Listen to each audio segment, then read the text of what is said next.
Lupa Universate. La Cámara de la Industria Farmacéutica CIFAR de Venezuela reveló recientemente que las ventas de este sector crecieron 7.6 entre enero y noviembre de 2023 versus el mismo periodo de 2022 y que durante 2024 podrían incrementarse entre 8 y 10%. No obstante, este sector ha denunciado una alza en la distribución y comercialización de medicamentos de dudosa procedencia, muchos de ellos importados o ingresados por contrabando, que no cuentan con el aval de los entes correspondientes. Sobre los peligros que esto supone, vamos a conversar vía telefónica con la profesora Marilén Lid Isla. Ella es farmacéutica, doctora en química de medicamentos, investigadora y jefa del Departamento de Farmacia Galénica de la Escuela de Farmacia de la ULA. Profesora, bienvenida a Universate, gracias por atendernos. Hola, muy buenas tardes, Efraín, Tamara, un gusto acompañarles a ustedes en este espacio. Profesora, ¿qué está ocurriendo en el sector farmacéutico venezolano respecto a la comercialización de medicamentos de origen dudoso? ¿Qué información manejan ustedes desde la Facultad de Farmacia y Bioanálisis de la ULA? Ok, Tamara, mira, el sector farmacéutico no es el responsable de la comercialización de estos medicamentos de dudosa procedencia. De alguna manera u otra, el mercado ha crecido un poco en virtud de que se ha ido combatiendo más bien desde el sector farmacéutico este contrabando, esta comercialización de medicamentos sin registro sanitario. Cuando la pandemia, eso se flexibilizó mucho en virtud de que había escasez de medicamentos y dificultad para conseguir. Y es por eso que el mercado se inundó de este tipo de medicamentos. Pero ya cuando la gente empieza a darse cuenta que el medicamento no le funciona, que le acarrea ciertos efectos secundarios indeseables, pues poco a poco la gente ha ido migrando nuevamente hacia el fármaco de producción nacional o de producción conocida. Usted mencionó el tema de la pandemia y la escasez que hubo hace algunos años. Sin embargo, la pérdida de poder adquisitivo para comprar fármacos podría ser también la razón o una de las razones de ese incremento que hubo en la venta de fármacos sin registro. Además de esto, ¿qué otros factores podría haber detrás de esto? Sí, en efecto, la pérdida del poder adquisitivo también ha sido algo que, de hecho, es uno de los factores más influyentes. La adquisición de medicamentos en los famosos camiones, a nivel de los vendedores ambulantes. Hoy en día vemos con preocupación la venta en bodegones, rompiendo completamente todo lo que tiene que ver con la ley del medicamento y con la ley del ejercicio de la farmacia. Los medicamentos solo deben ser comprados y adquiridos en farmacias. Ese detrimento en el poder adquisitivo del venezolano lleva a que el paciente camine y busque ofertas y busque productos más económicos, sin sopesar que a lo mejor el producto más barato le va a acarrear gastos mayores en virtud de que el medicamento no ejerce el efecto terapéutico, pudiendo producirse descompensaciones, por ejemplo, en el caso de los pacientes hipertensos, pacientes con desórdenes metabólicos, como por ejemplo con deficiencias en la hormona tiroidea, en donde esos descontroles suelen ser bastante severos en cuanto a la afectación del salud del paciente. Entonces, por eso nosotros siempre desde la Facultad de Farmacia hemos estado en una campaña diciéndoles a la gente: lo barato sale caro, porque finalmente el medicamento no ejerce el efecto y el paciente tiene problemas de rebote y de efectos indeseables. Profesora, usted nos ha hablado de las consecuencias que trae para un paciente y en general para la salud pública consumir medicamentos que no tienen control de calidad. Pero le preguntamos, ¿cómo saber si un medicamento cumple con los estándares que lo acreditan como apto? ¿Qué pasos debe cumplir un fármaco para estar en el mercado nacional absolutamente regulado? Mira, yo siempre les digo, confíen en los medicamentos de producción nacional.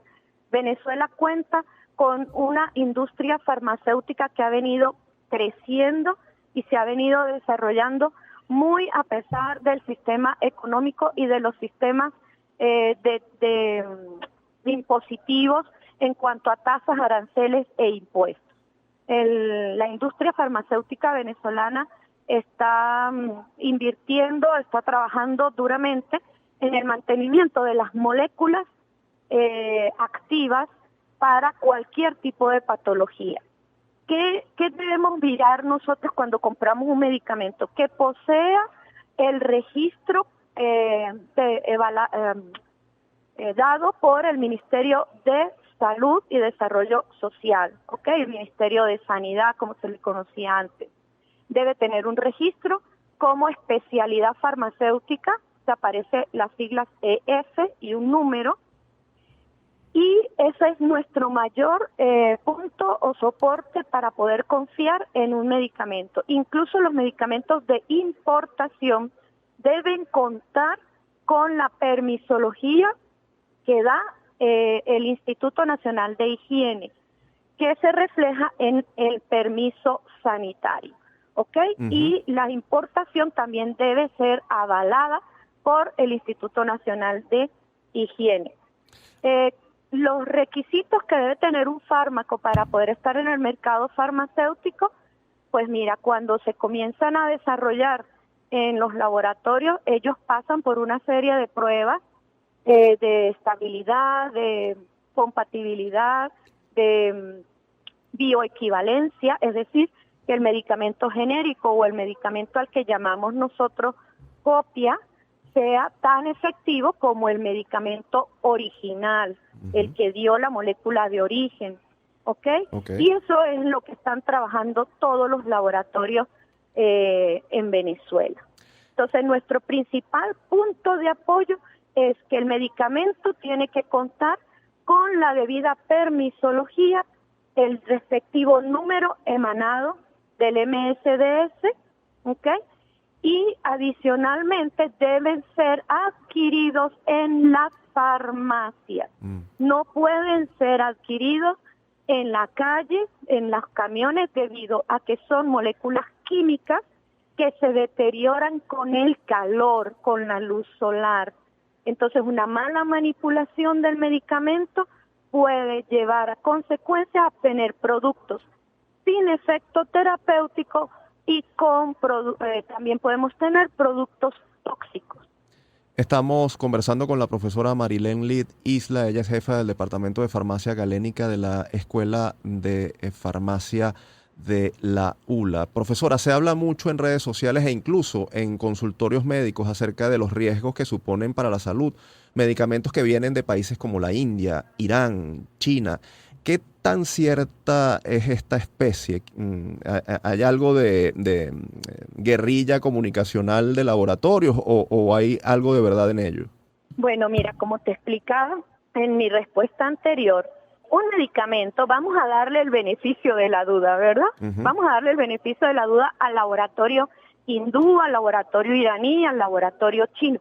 Existen desde muchísimos años atrás laboratorios hindúes que siempre han estado en el mercado farmacéutico y gozan de una legitimidad comprobada en cuanto al cumplimiento de las buenas prácticas de manufactura y los estándares de calidad. No porque sea solamente de la India quiere decir que es malo. Hoy en día existen, ¿verdad?, muchísimos medicamentos que a veces no sabemos de dónde vienen. Pero entonces, como les decía, vamos a darle el beneficio de la duda a ese laboratorio nuevo, innovador, que está ingresando al mercado farmacéutico venezolano.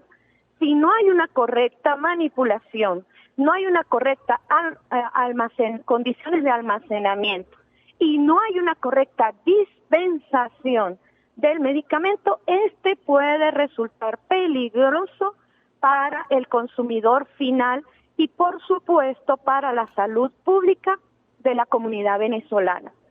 Profesora, finalmente, ¿cuál debería ser la política estatal para enfrentar esta situación? ¿Qué están haciendo, qué están proponiendo ustedes desde la ULA?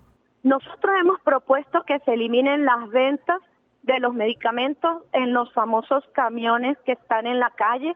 Ahora también hemos visto motos con unos contenedores en donde trasladan medicamentos.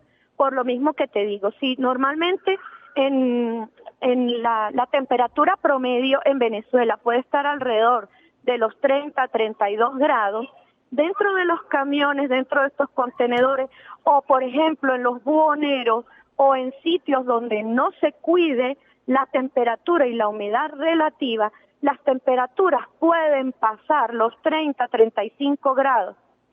Y eso deteriora la molécula química del medicamento. Por lo tanto, nosotros hemos venido haciendo una campaña exigiéndole al gobierno nacional que no se permite y se deben decomisar ese tipo de medicamentos que están en la calle, para que sean solamente expendidos en establecimientos que tengan aire acondicionado, control de humedad relativa y controles de temperatura constantes. Por supuesto, todo esto vigilado bajo el profesional que la ley estipula para manejar medicamentos, que es el farmacéutico. Profesora Isla, le agradecemos por haber aceptado nuestra invitación y por sus importantes consideraciones sobre este tema de tanta relevancia para la salud de la población. Gracias por atendernos, ¿sí? Muchísimas gracias a ustedes por brindarme este espacio. En línea teníamos a la profesora Marilenlit Isla, doctora en Química de Medicamentos, investigadora y jefa del Departamento de Farmacia Galénica de la Escuela de Farmacia de la Universidad de los Andes, ULA.